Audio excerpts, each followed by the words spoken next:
உலகெங்கும் வாழும் தமிழ் மக்களுக்கு வீனஸ் பாலாஜியின் அன்பு வணக்கங்கள். நான் வீனஸ் ஆஸ்ட்ரோ அகாடமியின் ஜோதிட பேராசிரியர் மற்றும் சோழி பிரசன்ன ஜோதிட ஆராய்ச்சியாளராக இருந்து அனைவருக்கும் போய் ஜோதிடம் சென்ற பண்ணியில் இருக்கோம்.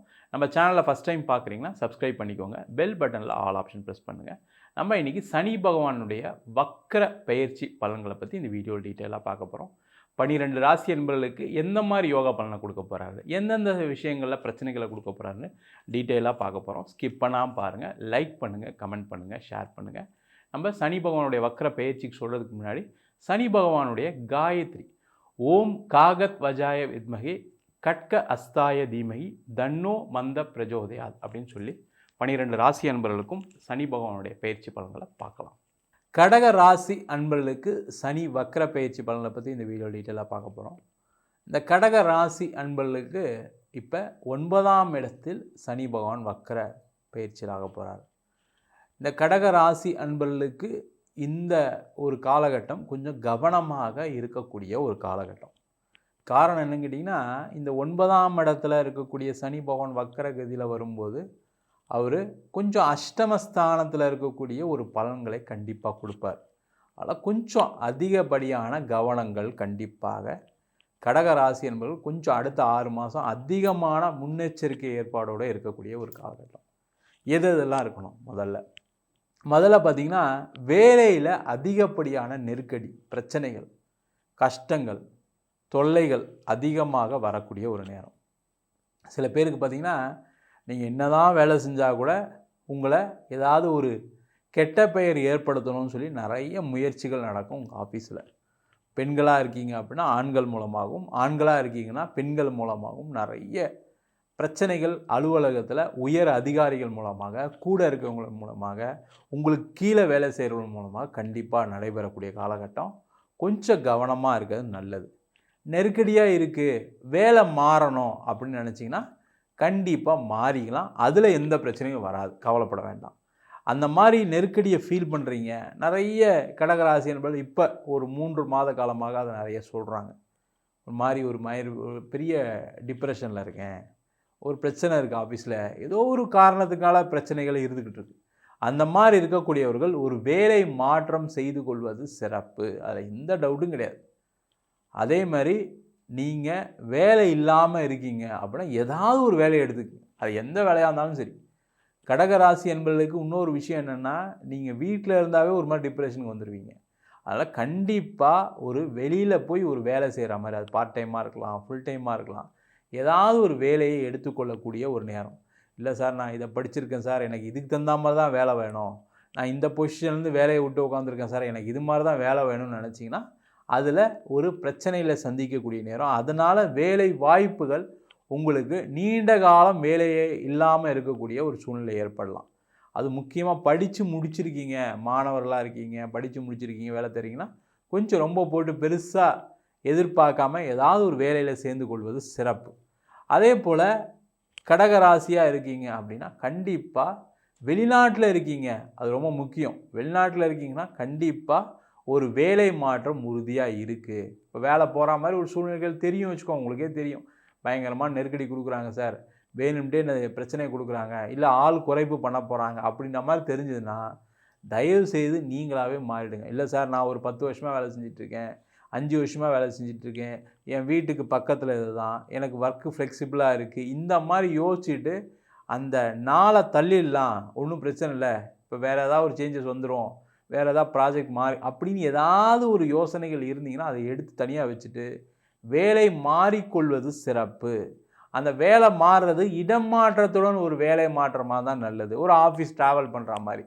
ஏன்னா அந்த சனி பகவான் வக்கரமாக இருக்கும்போது என்ன பண்ணுவார்னா, உங்களுக்கு ஒரு நெருக்கடியை கொடுத்து வேலை இல்லாமல் ஆகிடுவார். அப்போ நீங்களாக முதல்ல முடிச்சுக்கிட்டிங்கன்னா என்ன ஆகும்? நல்லது நடக்கக்கூடிய ஒரு அற்புதமான காலகமாக இந்த இதை மாற்றிக்கலாம்.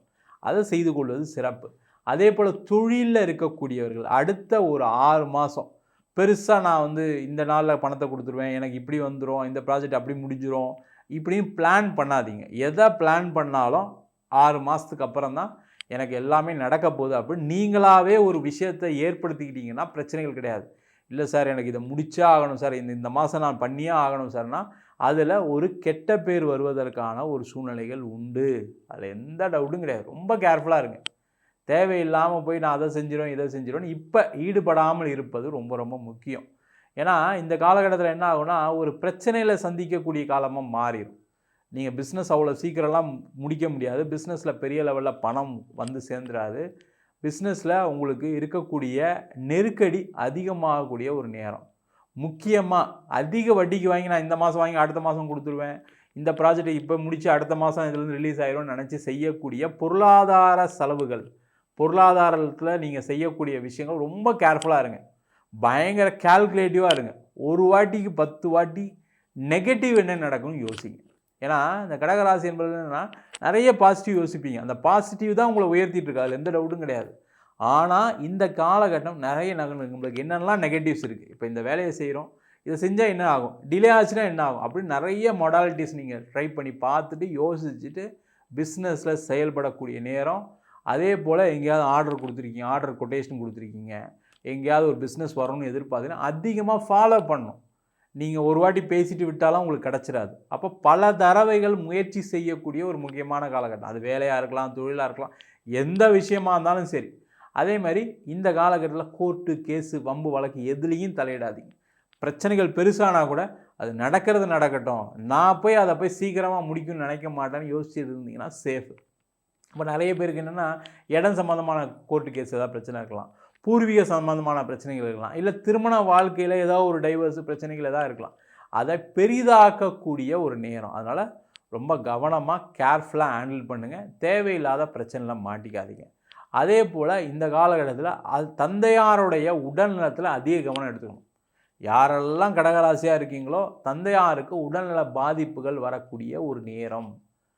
அவங்க வயசானவங்களாக இருக்குன்னா அவங்களாம் கேர்ஃபுல்லாக பார்த்துங்க. ட்ராவல் பண்ணுறாங்கன்னா கொஞ்சம் கேர்ஃபுல்லாக அவங்களாம் ட்ராவல் பண்ண சொல்லுங்கள். அதேமாதிரி வீட்டில் நடக்கக்கூடிய சூழ்நிலைகள் இருக்குது, ஒரு வாக்கிங் போகிறாங்கன்னா அதெல்லாம் கொஞ்சம் கேர்ஃபுல்லாக பண்ணக்கூடிய நேரம். அதில் ஒரு பாதிப்புகள் வருவதற்கான ஒரு சூழ்நிலைகள் உண்டு. அதில் கவனமாக இருக்கிறது நல்லது.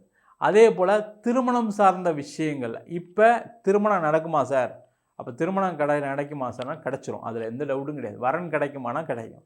ஆனால் அந்த வரனை பார்க்கும்போது ஒரு தடவைக்கு 3 தடவை உங்கள் ஃபேமிலிக்கு அந்த ஃபேமிலி செட் ஆகுமா, நீங்கள் படித்த படிப்புக்கு அவங்களுக்கு அந்த தகுதி இருக்கா, அதே போல் நீங்கள் என்ன ஸ்டேட்டஸில் இருக்கீங்க அந்த ஸ்டேட்டஸ் என்ன, முதல்ல 2 பேருடைய ஜாதகத்தை பார்த்து பொருத்தம் இருக்கா இல்லையா.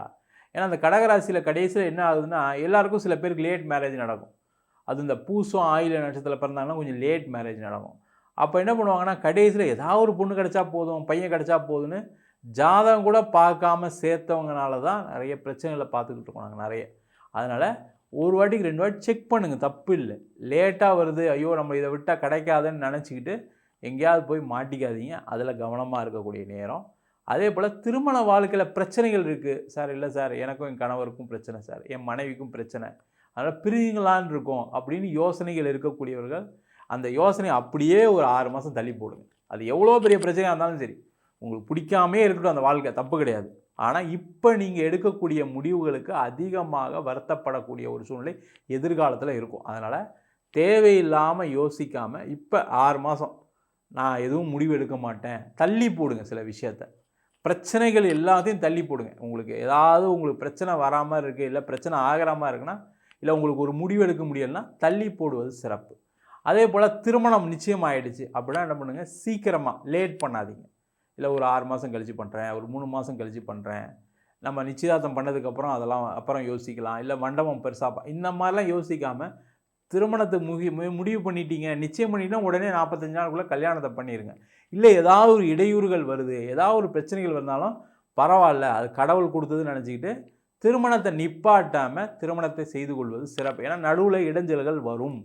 சனி பகவான் பாக்கியஸ்தானத்தில் வக்கரமாறார். அப்போ திருமண பாக்கியம் என்பது ஏதாவது ஒரு வகையில் தடைபடும். அப்போ அது ரொம்ப யோசிக்காமல் பர்சனலாக எடுத்துக்காமல் அதில் தடை இல்லாமல் செய்து கொள்வது சிறப்பு. அதே போல் நிறைய கடகராசி என்பவர்களுக்கு குழந்தை சம்பந்தமான விஷயங்களில் பிரச்சனைகள் வரலாம். குழந்தைக்கு ட்ரீட்மெண்ட் எடுத்து கிடைக்காமல் போகலாம், இல்லை இயற்கையாக முயற்சி பண்ண நடக்காமல் போகலாம். ரொம்ப போய் ஐயோ நடக்கலன்னு வருத்தப்படாமல் ஒரு 6 மாதம் நம்ம டைம் எடுத்துப்போம் அப்படின்னு யோசிக்காமல் கொஞ்சம் பொறுமையாக இருந்தீங்கன்னா குழந்தை பாக்கியம் கண்டிப்பாக கிடைக்கும். அதே மாதிரி மறுதிருமணம் நடைபெறக்கூடியவர்களுக்கு ஒரு அற்புதமான வாய்ப்பு. அதே போல் இந்த காலகட்டத்தில் உடல் ரீதியான விஷயங்களை கொஞ்சம் கவனமாக இருங்க. உடல் ரீதியான பாதிப்புகள் இருக்குது, பிபி இருக்குது, சுகர் இருக்குது, ஏற்கனவே அஷ்டம ராசியில் சனி பகவான் இருக்கும்போது சில பிரச்சனைலாம் சந்திச்சிருப்பீங்க. ஒரு 2 1/2 3 வருஷத்துக்கு முன்னாடியே சொல்லலாம். அந்த மாதிரி இருக்கீங்க அப்படின்னா அவங்களாம் கொஞ்சம் கவனமாக இருங்க. உடல்நிலையில் அதிகமாக கவனம் செலுத்தக்கூடியவர்கள் யாருன்னு கேட்டால் கடக ராசி என்பவர்கள் இந்த சனி வக்கர பயிற்சினால் ஏற்பட போகுது. அதேமாரி உங்களுக்கு ஹார்ட் ப்ராப்ளம் இருக்குது, பிபி இருக்குது, சுகர் இருக்குது, அந்த மாதிரி இருக்கவங்க கவனமாக இருங்க. அதேமாதிரி பணம் போக்குவரத்து சார்ந்த விஷயங்களை ஒரு தடவைக்கு பல தடவை யோசித்து இன்வெஸ்ட்மெண்ட் பண்ணுறது நல்லது. தேவையில்லாத விஷயங்களுக்கு இன்வெஸ்ட்மெண்ட் பண்ணாதீங்க. அதே போல் பணம் வர வேண்டியிருக்கு அப்படின்னா அந்த பணம் எல்லாம் வரும். நீங்கள் எதிர்பார்த்த வேகத்தில் வராது. மொத்தமாக கொடுத்துருவாங்களா சார்னா கொடுக்க மாட்டாங்க. கொஞ்சம் கொஞ்சமாக பணம் வரதுக்கான வாய்ப்பு இருக்குது. அதனால் அந்த மாதிரியாவது பணத்தை திருப்பி வாங்குவதற்கான ஒரு அமைப்பு உண்டு. அதற்கான முயற்சிகளை செய்வது சிறப்பு. மொத்தத்தில் கடக ராசி என்பவர்களுக்கு இந்த சனி பகவானுடைய வக்கர பெயர்ச்சி கவனமாக இருக்கக்கூடிய ஒரு காலகட்டமாக இருக்க போது கவனம் தேவை. நம்ம சொன்ன பலன்கள் அனைத்தும் பொதுவான கோச்சார பலன்கள். உங்கள் ஜாதகத்தில் சனி பகவான் வக்கர கதியில் இருக்கார் அப்படின்னா கண்டிப்பாக இதை விட அதிகப்படியான பலனை கொடுப்பதற்கான வாய்ப்புகள் உண்டு. ஆனால் நம்ம ஜாதகத்தை பார்க்கும்போது என்ன பண்ணுவோம்னா கோச்சாரம், அது தவிர தசாபுத்தி அப்படின்றது சேர்த்து பார்ப்போம். தசாபுத்தியில் காலங்கள் சரியில்லை. இப்போ பார்த்திங்கன்னா சில பேருக்கு ராகு தசை மிகப்பெரிய பாதிப்புகளை கொடுத்துருக்கு. பொருளாதாரத்துலேயும் உறவுகள்லேயும். கேது தசை, புதன் தசைகள் மிகப்பெரிய கடன்களை கொடுத்துருக்கும். இந்த மாதிரிலாம் இருக்கும்போது அந்த ஜாதகத்தில் எதனால் இந்த பிரச்சனைகள்லாம் வருது அப்படின்னு அந்த கர்ம வினையை பார்த்து தெரிந்து கொள்வது நல்லது. என்கிட்ட ஜாதகம் பார்க்கணும் விருப்பப்பட்டீங்கன்னா கீழே இருக்க நம்பருக்கு வாட்ஸ்அப் பண்ணிட்டு ஜாதக பலனை தெரிந்து கொள்ளலாம். ஜாதகம் இல்லாதவங்களுக்கு சிங்கிள் பேஜில் பிடிஎஃப் ஃபார்மேட்டில் ஜாதகம் கொடுக்குறோம். வெறும் 99 ரூபாய்க்கு. அதில் பலன்கள் வராது. அதே போல் ஜாதகத்தை 51 பக்கம் பிடிஎஃப் கொடுக்குறோம். அது வெறும் 500 ரூபாய்க்கு கொடுக்குறோம். வேணுன்றவங்க கீழே இருக்க நம்பருக்கு வாட்ஸ்அப் பண்ணலாம். அதே போல் சில பேர் நோட்டில் எழுதி தருவீங்களா ஜாதகம் அப்படின்னு கேட்குறீங்க. பிறந்த குழந்தைங்களுக்கு இல்லை யாருக்காக இருந்தாலும் சரி. அந்த மாதிரி இருக்கவங்களுக்கும் நோட்டில் எழுதி தரும். வேணுன்றவங்க கால் பண்ணலாம். நம்ம வீனஸ் ஆஸ்ட்ரோ அகாடமியில் அடிப்படையிலேருந்து ஜோதிட பயிற்சி வகுப்பு நடத்திட்டுருக்கோம். கிரகம்னா என்ன, நட்சத்திரம்னா என்ன, ஒரு ஜாதக பலன் எப்படி பார்க்குறது, அது மட்டும் இல்லாமல் விரிவாக திருமண பொருத்தம் எப்படி பார்க்குறது, நியூமராலஜி படி எப்படி பெயர் வைத்து கொடுப்பது, வாஸ்து முகூர்த்தம் நிர்ணயம் எப்படி பண்ணுறது, அது மட்டும் இல்லாமல் பிரசன்னங்களில் சோழி பிரசன்னம், ஜாமக்கோல் பிரசன்னம், அஷ்டமங்கல பிரசன்னம், தேவ பிரசன்னம் சொல்லக்கூடிய தெய்வங்களுக்கு பார்க்கக்கூடிய பிரசன்னங்கள் எல்லாமே பார்த்து சொல்லிகிட்டு இருக்கோம். வேணுன்றவங்க கீழே இருக்க நம்பருக்கு வாட்ஸ்அப் பண்ணலாம். அதுமாரி இந்த பயிற்சி வகுப்பு ஆன்லைன்லேயும் நடக்குது, நேரடி வகுப்பாக நடக்குது. இது வெளிநாட்டில் இருக்கவங்க ஆன்லைன்லையும் சேர்ந்து படிக்கிறாங்க, வெளியூரில் இருக்கவங்க ஆன்லைன் சேர்ந்து படிக்கிறாங்க. படிக்கணும் விருப்பப்படுறவங்க கீழே இருக்க நம்பருக்கு வாட்ஸ்அப் பண்ணிட்டு பயிற்சிக்கான விவரங்களை தெரிந்து கொள்ளலாம். உங்களிடமிருந்து விடைபெறுவது வீனஸ் பாலாஜி. சர்வஜனா சுகினோ பவந்து.